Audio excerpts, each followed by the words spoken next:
It's Down to Business with Jack Miller. Forget what they teach you in school. This is real life, not Wall Street, but Main Street. A real show on what's really involved with starting and running a business with all the ups and downs. Our guests will answer your questions and provide you with valuable information. Stay tuned and join in the conversation. It's Down to Business with Jack Miller. Forget what they teach you in school. This is real life, not Wall Street, but Main Street. A real show on what's really involved with starting and running a business with all the ups and downs. Our guests will answer your questions and provide you with valuable information. Stay tuned and join in the conversation. Hey world, good morning. Hello everyone. Hello world. Welcome to South Florida's 880 The Biz. This is Jack Miller. I'm here with my friend and one of our co-hosts, Todd Cohen. How you doing, Todd? I'm doing great, Jack. Thanks as always for having me. It's great to have the Commercial Corner come early this week. I'm excited to get going right from the get-go. Todd's here early. He has a super big important meeting at 4 o'clock, so I think he's going to spend the first hour with us. Hopefully you're going to make a lot of money at the meeting, Todd? I have no idea. Yeah, you are. You are. Look, the best thing about business meetings is there's always a chance. So, that's why when you're meeting, do you like text and like catch up on your Facebook and things like that? No. No? No. I mean, you can admit it. I do. If someone slips out to the bathroom in the middle of the meeting, I might do that. But you're good. I do it under the table. How you doing, Wanda? Great. I love it. Thanks for asking. My pleasure. I'll tell you, before we have a bunch of new stuff today, we're going to start a feature called The Elevator Pitch, where each week we're going to bring on different businesses or aspiring businesses to pitch their investment to maybe an investor out there. This week we have someone from Jumpin' Jammers on. It's good. It's good. I know. Right before the show, Wanda and one of the other guys was looking at their website, and they actually showed me some racy pictures of females in pajamas. Yes, it's Look, racy, it's great. We have our own version of the Shark Tank right here for your listening enjoyment, so that's great. I love it. This is such a crazy week. I was talking, Todd, I don't know about you. Have you been following the church story with the murders? Oh. How can you not? How can you not? How can you not? Wanda and I were talking about it before. You know, it's the guys. I don't know if he's a racist or nuts or probably both, but what I'm amazed at is the people in, where is it, Charleston or whatever the city is, how they kind of, what was it, like one of the hearings right after he did it, they all basically, I don't want to say forgave him, but they asked for mercy on his soul, and they were really touching. I don't know, where I live in South Florida, people are like animals. You're on the side of the road. They'll just like kick you when you're down. Yeah. Right. And I was just amazed with it. I kind of like want to move there. What do you think? You know, actually, that speaks to the whole love of the South and why they want to, on some level, hang on to that Southern whatever. But, you know, that's part of, I think, a good old Southern hospitality and lots of love in the South, I think. You know what? I agree with it. And I do business a lot of states in the country. Even though we're the South, we're really not the South in South Florida. We like to think we are. Yeah, no, we're not. We're like the Northeast. Tallahassee, maybe. Yeah. But I noticed the people, I don't know about you guys, the people in the Midwest are so nice to deal with and so kind and polite. Yeah. It's just like a pleasure. I love when I get a Midwestern client. But I was very impressed, and I think everyone was, with the sense of community that this community in Charleston came to, going through such hell. It's just brutal, but I was impressed by it. Thus his plan backfired, really, so it's good. Yeah, I mean, that's the hope. Look, I mean, if this idiot's plan could somehow get rid of that stupid flag anywhere in the world from flying, that would be the greatest backfire of a plan I'd ever heard of. Was that why he did it?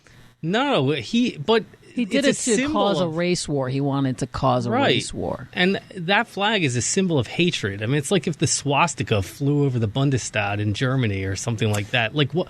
I mean, how can something like that I don't care what positive things people associate with that. There is no place for something like that symbolizes a period of time of hatred to be flying over anything of importance in our lives. I think they should pass a rule that if they want to fly that flag, they have to pay me $1 every day. We should profit off it. What do you think of that? And I'll split it with you guys. Let them let them fly anything they want. But you know what? On that topic, a friend of mine told me, again, I don't know if it's true, that Amazon pulled down the Confederate flag, but they have swastika memorabilia on. Right. Look, Really? Hypocrisy in our world, and it's going to take something awful for them to stop doing that, and that's the real reality of where we are as a civilization. It's the internet. Why can't we do something positive without having a major catastrophe to preempt it? Like, why can't a place like South Carolina preemptively say, you know what, this is wrong, let's get rid of it? It takes a mass murder in a church. I don't know. I don't know. People are crazy. You know what? I'm trying to make a living. Let's turn this boat around. Yeah, let's turn. Listen to me. I'm trying to keep my wife happy, trying to keep my kids happy, trying to make a living. I don't want to say, not that I don't care too much, but I have a philosophy. You do whatever you want. Leave me the heck alone. As long as it doesn't impact me, I'm fine. Exactly. On that note, let's talk some real estate. Let's talk some real estate. So, Todd, what's exciting in the real estate world this week?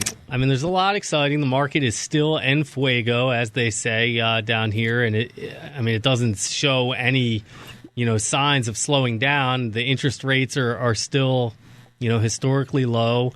It's very easy to beat the hurdle rate and employ some leverage, which is to get a loan and be able to get into most real estate deals.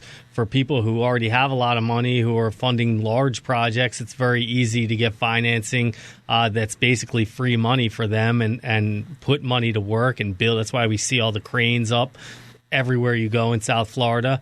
And, like I say every week, they're not making more land in between the Atlantic Ocean and the Everglades. So, the premium that you pay on this little sliver of land that we have in South Florida from Palm Beach County down to the Keys is really it's going up and up and up as people just flock down here in droves for the sunshine and nice retirement climate and basically nice living that you have down here. We're finding on our end, and we're in the finance business and do all kinds of financial services. We're finding there's tons of money out there for acquisitions of real estate, and I think a lot of people don't realize what's out there. We're doing a lot of layered deals where someone will buy a property, they'll put 30%, or they'll get a 70% loan to value, then they'll get some preferred equity or mezz for the rest of it, and they wind up within these deals for very little money at all, and they're using other people's money to buy shopping centers, apartment buildings, all kinds of things. That's right. So today, my featured deal, my deal on my desk right now is a Bob Evans restaurant ground lease outside of Orlando in a town called Lake Wales on the busiest street in that area. That whole corridor is Highway 27. Around 55,000 cars a day go by this restaurant. It's a good area. What kind of cap rate is it? So it's offered at a 5 and 5.15 cap. There are increases in the lease every 5 years, and there are 10 years left on the original 20-year lease, plus there's 4 5-year options. Bob Evans is, first of all, ground lease is great for an owner. You literally have no responsibilities, no work. And the best part is if the restaurant burns down or if someone blows it up, the tenant's required to rebuild it and continue operations right there without missing a beat. They have to have insurance to cover the time loss. And so basically you are guaranteed an income stream for as long as the tenant's there. And frankly, with a tenant like this, I went to the store. The lines are out the door. I've never waited so long for this kind of casual dining experience. I couldn't believe it myself. It's like they're giving food away there. The lines were so long. And this is a little bit under $1.2 million. Right. So this is the kind of deal that anyone who's involved in what's called a 1031 exchange or a tax-free exchange, or anyone with a little bit of change that wants to beat what they can get in the bond market or frankly, in a CD or anything risk-free, they could put it in a deal like this, have no work, earn 5%, 5.15% right now, and every 5 years it goes up ad infinitum. Your biggest risk would be somewhere down the line, Bob Evans leaving. but you still own the building. You still, I mean, but let me back up. This lease goes to 2025, right? So they're pretty secure. No, you're in for 10 years, and then there's 4 or 5 year options after that. And judging by how busy it is, I don't think they're going anywhere even then. Look, even if they go somewhere then, the way I look at it, if you put $250 down, let's say you get a $750,000, $800,000 mortgage, you're in for 10 years. Their mortgage then, I'm guessing, will be $550,000. So even if the rent, if Bob Evans tanks by then, I mean, I hope they don't. Bob Evans seems like a good guy, and I guess they have good food. I don't know. Is Bob Evans alive? But either way, who knows who he is? You're going to be able to rent it out for enough to cover it and break even. And another thing about Bob Evans is, like McDonald's, it's very rare to see real estate out there for sale. The company itself holds the real estate. They're more of a real estate company than a restaurant company, believe it or not, as is McDonald's. And so to have one of these out there at all is a very rare thing. Generally, only developers of malls who build one as part of that own them, other than the company. And that's what happened here, and the developer subsequently sold it to my client, and now we have that on the market. And someone out there could buy this. It doesn't take a lot of money, as you said. If you want to leverage it, you could put $800,000 or $900,000 down. You could actually put less than that down. Although I don't know if you have an amortizing loan, if you'll clear the hurdle rate there. Or you could just put the full amount of cash into this deal. It's not a lot required. Like you said, it's under $1.2 million. Or you could partner up with a friend. You can partner up with a friend, each put about $600,000 into this deal. No, I'm saying if you don't have that, let's say you each have $150. Sure.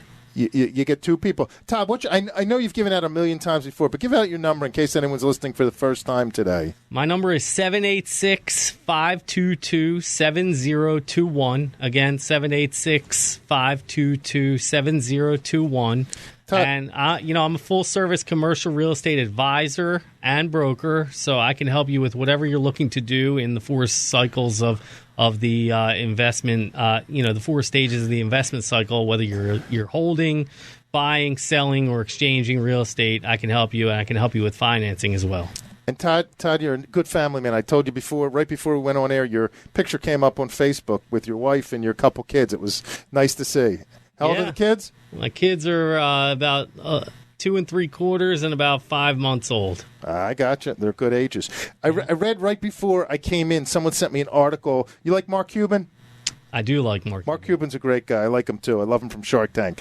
He published a thing, 7 things that Mark Cuban said that make me work harder. And I think you'll agree with them. But one of them is work like there's someone working 24 hours a day to take it away from you. Just the truth. There's always dogs at our feet. We got to just constantly kill ourselves because you take a break, you're in trouble. The second one is... It's not in the dreaming, it's the doing. Everyone dreams they have great ideas, but you got to act on them. Next one, doesn't matter if the glass is half full or half empty. What matters is you're pouring it. In other words, take responsibility for your own life. No one's going to help your actions. Every no gets closer to yes. That's a good one. In fact, we're going to have a Rep Shlomo Bregman's piece in a few minutes. Going to talk about call rejections. It's good. I mean, I'll speak to that. First of all, that's one of the credos that I and everyone who I work with lives by.